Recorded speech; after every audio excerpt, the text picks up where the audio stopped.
தமிழ் திரையுலகின் நடிகரும், இயக்குனருமான பாக்யராஜ் அவர்கள் வெளியிட்டிருக்கும் ஒரு வீடியோ சமூக வலைத்தளங்கள்ல மிகப்பெரிய அளவுல ஒரு பேசுபொருளா மாறியிருக்கு. அதுவும் சென்னை முன்னாள் மேயர் சைதை துரைசாமி அவர்களுடைய மகன் வெற்றி துரைசாமி ஹிமாச்சல்ல சட்லஜ் நதியில தன்னோட கார் ஆக்சிடென்ட்ல 8 நாளைக்கு அப்புறம் அவரோட பிணமா மீட்கப்பட்ட இந்த தருணத்துல இந்த வீடியோ வெளிய வந்திருக்கிறது. அது இன்னும் இம்பார்ட்டன்ஸ இன்கிரீஸ் பண்ணுது. சரி, அந்த வீடியோல பாக்கியராஜ் அவர்கள் என்ன பேசியிருக்காங்க அப்படின்னு ஃபர்ஸ்ட் பார்க்கலாம். நெஞ்சு பொறுக்குது இல்லையே, ஒரு சில விஷயங்கள் கேள்விப்படும்போது அது கடைசி வரைக்கும் நம்ம மனசுக்குள்ள அது ஒரு ஆறாத ரணமான நம்மளுக்கு உறுத்திக்கிட்டே இருக்கும்.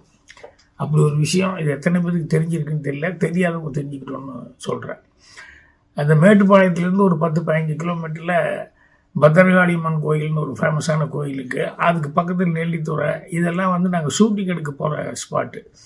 அங்கே வந்து அம்பரம்பாளையம் ஆறுன்னு சொல்லிட்டு ஒரு நீலகிரி மேலேருந்து வரக்கூடிய ஒரு ஆறு ஓடிக்கிட்டு இருக்கு. இந்த ஆத்தோரத்தில் வந்து இந்த கோயிலுக்கு வர்றவங்களோ, இந்த மாதிரி ஷூட்டிங் வர்றவங்க, இல்லைன்னா இந்த பிக்னிக்கு பசங்க சனி ஞாயிறு வர்றவங்க, இவங்கெல்லாம் வந்து அங்கே போய் அந்த ஆற்றுல இறங்கி நீச்சல் அடிக்கிறதுங்கிறது வழக்கம். இப்படி நீச்சல் அடிக்கும்போது திடீர்னு சில பேர் காணாமல் போயிடுவாங்க. என்னென்னா சுழலில் சிக்கி எங்கேயோ தண்ணி உள்ளே இழுத்துட்டு போயிடுச்சு அப்படின்ட்டு அங்கே கரையோரம் பூரா தேடுறது, அங்கே இங்கே நல்லா தேடி பார்க்கும்போது அப்புறம் சில பேர் சொல்லுவாங்க அங்கே உள்ள சுழல் இருக்கும், அந்த சுழல் உள்ளே இழுத்து எங்கேயாவது போய் பாறைக்கடியில் அங்கே இங்கெல்லாம் உள்ள எங்கே மாட்டிக்கிறதுக்கு சான்ஸ் இருக்குது அப்படிங்கிற மாதிரி சொல்லி அப்போ அங்கே அந்த பக்கத்தில் கிராமத்தில் வந்து இந்த தண்ணிக்குள்ளே ரொம்ப நேரம் முங்கி இருந்து இந்த மாதிரி ஏதாவது ஆச்சுன்னா எடுத்துகிட்டு வர்றதுக்கு ஒரு ஆள் இருக்கா அப்படிங்கிற மாதிரிலாம் சொன்னாங்கன்னு சொல்லி அப்புறம் அந்த ஆளை போய் கேட்டால் இல்லைங்க, அது மூச்சு அடக்கி 5 நிமிஷம் எல்லாம் உள்ளே இருக்கும்போது எனக்கே சொல்லலை, நான் மாட்டினா என்ன ஆகிறது அப்படின்னா கெஞ்சி கூத்தாடி 1000 ரூபான்னு சொல்லி அப்புறம் முடியாது அதனால அப்படின்னு சொல்லி அப்புறம் 1000 வருது, 2000, 2500 ஆள் வசதி பொறுத்து எப்படியா கொஞ்சம் பாடி எடுக்கிறதுக்கு பாருப்பா, தேடி எடுத்து கொடு அப்படின்னு சொல்லி அதுக்கப்புறம் இவன் போய் ஒரு இடம் தேடுவான், அப்புறம் இன்னொரு இடம் தேடுவான், அப்புறம் 3வது எங்கேயோ ஒரு இடத்துல முங்கி ஒரு 2-3 நிமிஷம் 4 நிமிஷம் 5 நிமிஷம் கழிச்சு வெளியே வருவான். அவனால் அவ்வளோ தம் கட்ட முடியும் உள்ள தண்ணிக்குள்ளே. அப்புறம் பார்த்தா பாடியை எடுத்து வந்துடுவான். அவனுக்கு பேசின பணத்தை சரி பரவாயில்ல எடுத்து கொடுத்துட்டானே, பாடியாவது கிடைச்சதுன்னு கொடுத்துருவாங்க. இது இப்படி அடிக்கடி நடக்கிறது உண்டு.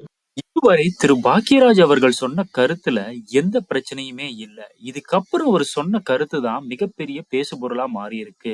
சுற்றுலா தலங்கள்ல இப்படியெல்லாமா நடக்குது அப்படின்ற மாதிரியான அதிர்ச்சியூட்டும் தகவலை அவர் சொல்லியிருக்காருன்னே சொல்லலாம். அதுக்கப்புறம் தான் பின்னால் ஒரு நாள் தெரிஞ்சது என்னன்னா, இவனுக்கு நல்லா முங்குற பழக்கம் இருக்கிறதுனால, தண்ணிக்குள்ளே முங்கி மூச்செடுக்கிற பழக்கம் இருக்கிறதுனால அங்கே வந்து குளிக்கிறவங்கள பார்த்துக்கிட்டே இருந்து யாராவது 2 பேர் 3 பேர் அப்படி விளையாண்டுக்கிட்டு அப்படி குளிச்சுட்டு இருக்கும்போது, ஒருத்தர் 2 பேர் அப்படி தூரமாக அப்படி குளிச்சுட்டு இருந்தாங்க போது இவன் தண்ணி கடியில் முங்கி வந்து டப்புன்னு காலை பிடிச்சி இழுத்து அப்படியே கொண்டு போய் அவங்கள அப்படியே பாறையில் விட்டு போய் சொருகி விட்டுருவாங்க.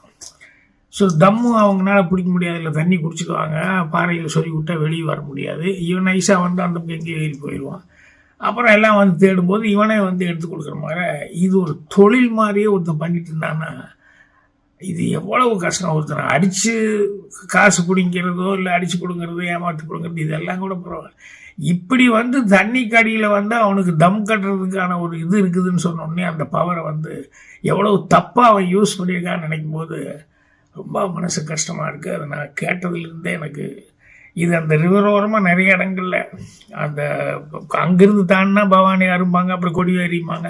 இந்த ஆத்தோரமெல்லாம் இந்த மாதிரி சமாச்சாரங்கள் நிறைய நடக்குதுன்னு இப்போல்லாம் போர்டு வச்சுட்டாங்க. அங்கே ரொம்ப கேர்ஃபுல்லாக இருங்க, தனியாக ஒத்தையில் போய் இது பண்ணாதீங்க அப்படி இப்படிங்கிற மாதிரிலாம் சொல்லி போர்டு வச்சுட்டாங்க. அதனால் அந்த சைடு போகிறவங்களும் கொஞ்சம் கேர்ஃபுல்லாக இருங்க. இப்படி கூட சில ஜென்மங்கள் இருக்குது அப்படின்போது கேட்கும்போது மனசுக்கு ரொம்ப கஷ்டமாக இருக்குது. திரு பாக்யராஜ் அவர்களின் இந்த பதிவு தான் சமூக வலைதளங்கள்ல மிகப்பெரிய அளவுல பேசுபொருளா மாறி இருக்கு. அதுவும் வெற்றி துரைசாமி சட்லஜ் நதியில மூழ்கி உயிரிழந்திருக்கும் இந்த சமயத்துல இவர் இதை பதிவிட்டிருப்பது மேலும் சர்ச்சையை பெருசாக்கி இருக்கு. இந்த பாக்யராஜின் இந்த பதிவுக்கு காவல்துறை தரப்புல முற்றிலுமா இதை மறுத்து இருக்காங்க. பாக்யராஜ் சொல்லக்கூடிய சம்பவம் மாதிரி எதுவுமே இன்சிடென்ட் கேப்சர் ஆகல அப்படின்ற மாதிரி சொல்லியிருக்காங்க. ஒரு தனியார் செய்தி சேனலுக்கு பாக்யராஜ் கொடுத்த பேட்டியில என்ன சொல்றாருன்னா, காவல்துறை சொல்லக்கூடிய இந்த விஷயத்தை அவர் முற்றிலுமா மறுக்கிறாரு. காவல்துறை அப்படிதான் சொல்லுவாங்க. நான் பதிவிட்டிருக்க அந்த வீடியோ கீழே வந்து கமெண்ட் பண்ணிருக்கவங்க இதையே பாருங்க, அவங்களோட ஓன் எக்ஸ்பீரியன்ஸா நிறைய பேரு கீழ பதிவிட்டிருக்காங்க அப்படின்னு பாக்கியராஜ் தரப்புல அத டிஃபெண்ட் பண்றாரு. மேலும் பாக்கியராஜ் அவர்கள் அந்த வீடியோல என்ன சொல்றாருன்னா, இந்த இன்சிடென்ட் நான் சொல்லப்படும் இந்த இன்சிடென்ட் சமீபத்துல நடந்தது இல்ல. அவரோட ஷூ அ அவரோட சினிமாவுக்கு ஷூட்டிங்க்கு போகும்போது நடந்தது. கிட்டத்தட்ட 40, 50 வருஷத்துக்கு முன்னாடி நடந்தது. நாங்க அந்த ஊருக்கு ஷூட்டிங் போகும்போது எங்களுக்கு சொல்லப்பட்ட விஷயங்கள் இதெல்லாம் அப்படின்னு அவரு சொல்றாரு. ஸோ பாக்கியராஜ் சொல்லக்கூடிய இந்த சம்பவம் சமீபத்துல நடக்கல. அத இப்ப சொல்லக்கூடிய காரணம் என்னன்றது அவருக்கு மட்டும் தான் தெரியும்.